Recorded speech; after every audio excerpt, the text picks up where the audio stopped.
Bueno, y este miércoles, ya lo hemos visto, fue el turno del equipo jurídico de Bolivia ahí en presentar sus alegatos ante la Corte Internacional de Justicia de La Haya. Y en su defensa, el país vecino destacó que no quiere poner en duda el Tratado de 1904. Y para profundizar en este tema nos acompaña la historiadora boliviana e investigadora del Instituto de Estudios de la Sociedad, el IES, Catalina Siles, a quien le damos la bienvenida. ¿Cómo estás? Muchas gracias, Germán. Muchas gracias por la invitación. A ver, empecemos para lograr entender un poco desde la historia de Bolivia, específicamente. Sí. Para ustedes, en Bolivia, el Tratado de 1904, ¿qué dice?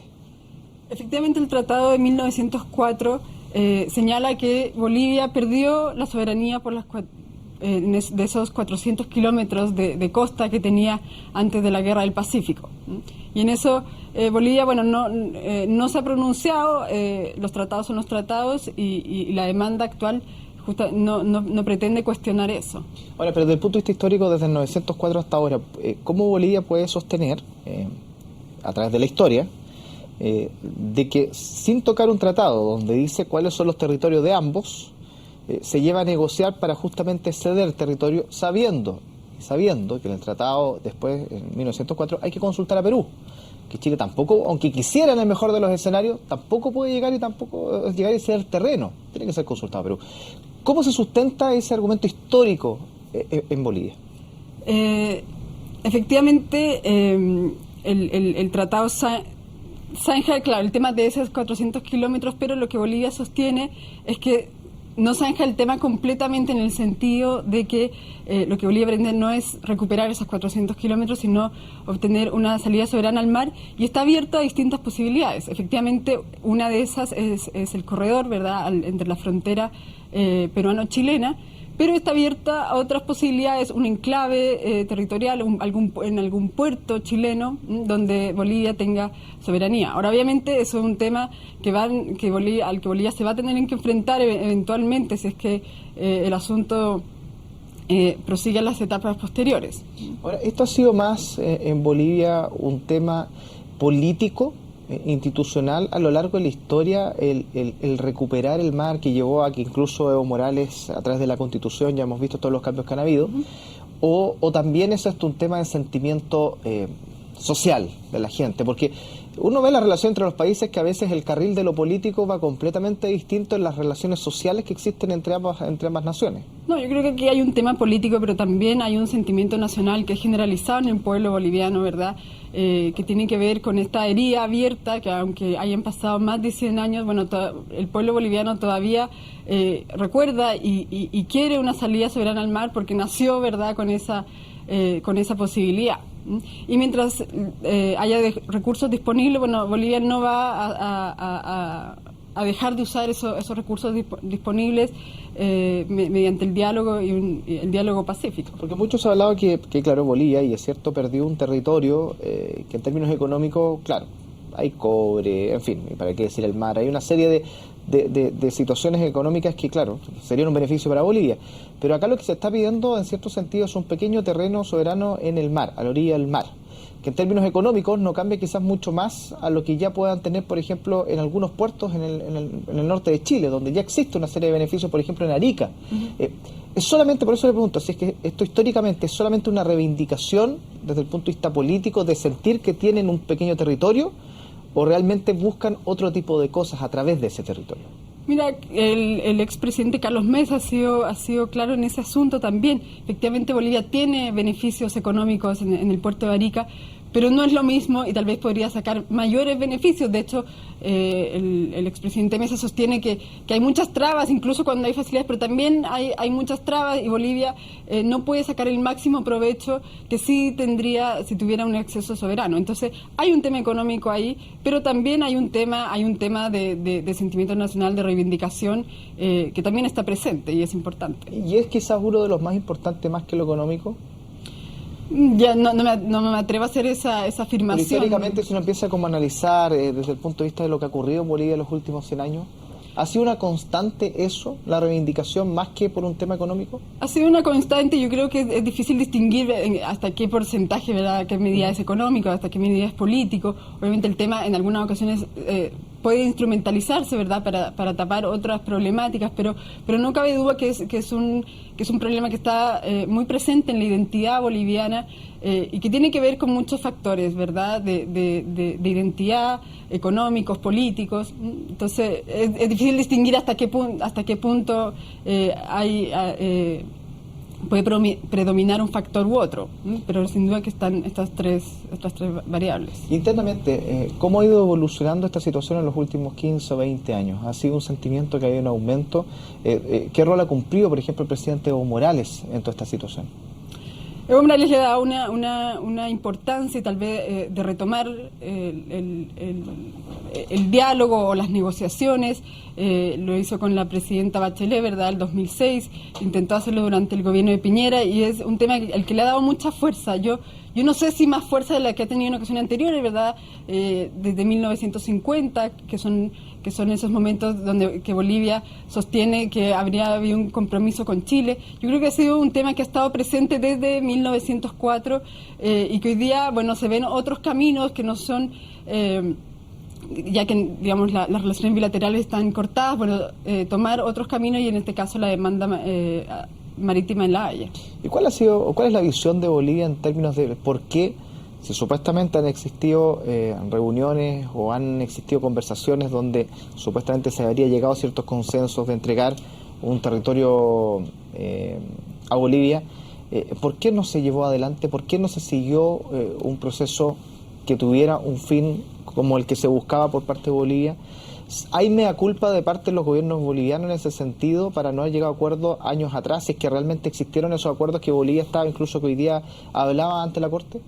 Yo creo que sí, ¿verdad? O sea, hubo acercamientos para lograr distintas soluciones. El más cercano fue el presidente Pinochet, el general Pinochet en 1975, el abrazo de Charaña, ¿verdad?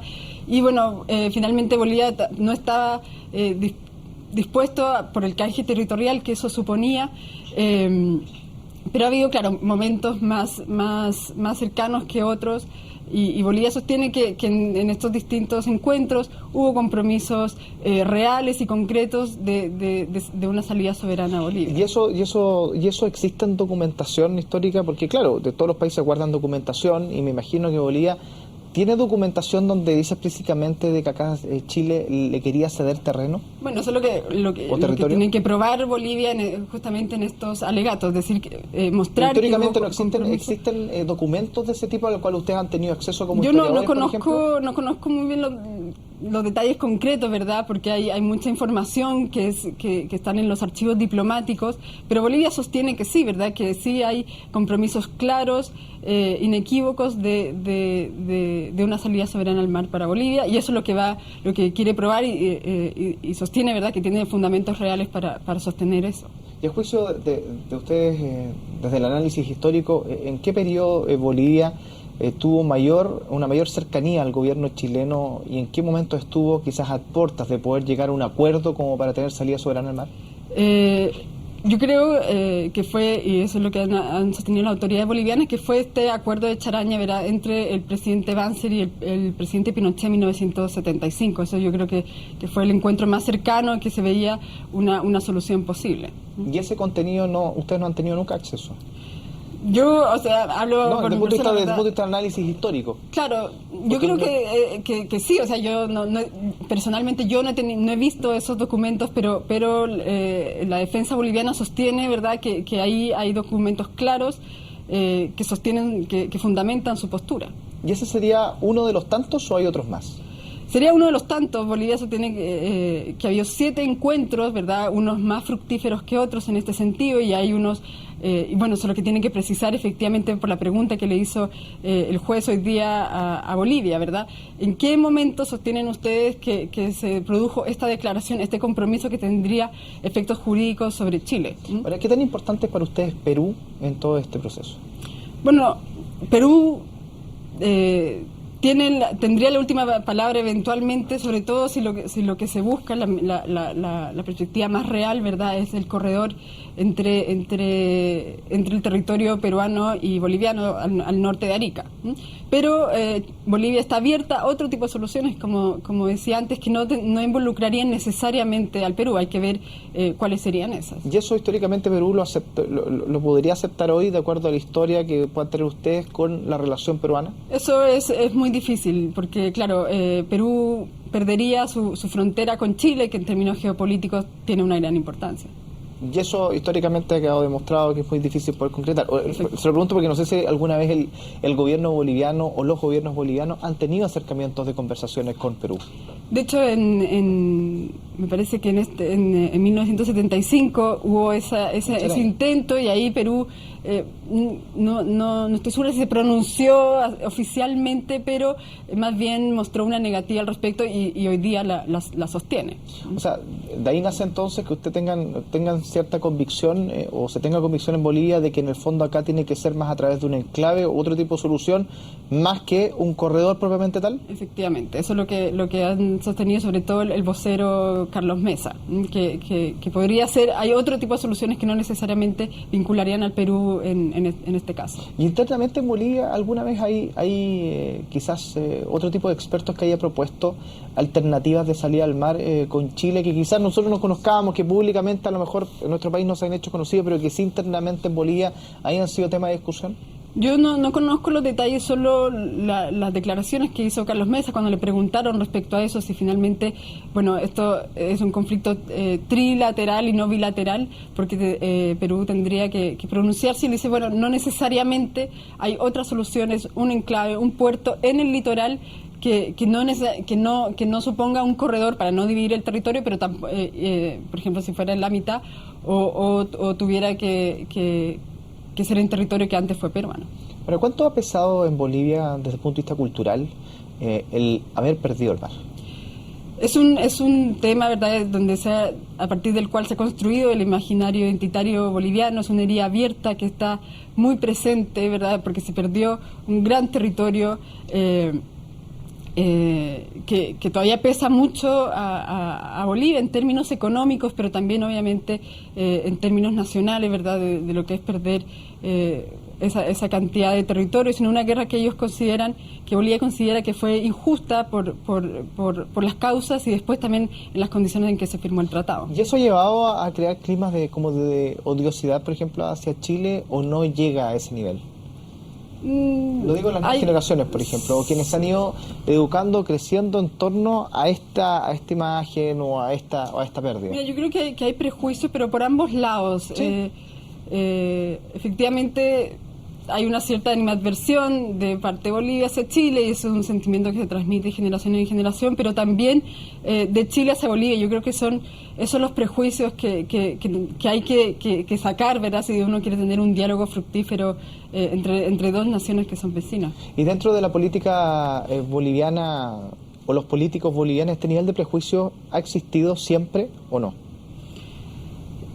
Porque sabemos que a veces la política se maneja en distintos niveles también, pero históricamente, dentro de Bolivia, ese tipo de prejuicios, ese tipo de, que usted señala, que también existen en Chile, pero de prejuicios que existen en Bolivia, ¿ha permeado las distintas capas políticas en general?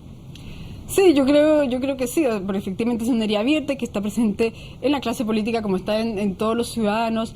Siempre ha habido distintos intentos por lograr esta salida soberana. Las relaciones han sido mejores o peores con Chile, pero obviamente siempre hay un sentimiento de animadversión que es mutuo y que está presente desde 1904, o de antes de la guerra, en 1879. Muchísimas gracias, Catalina, por haber estado junto a nosotros conversando este tema. Muchas gracias a ti, Germán, por la invitación.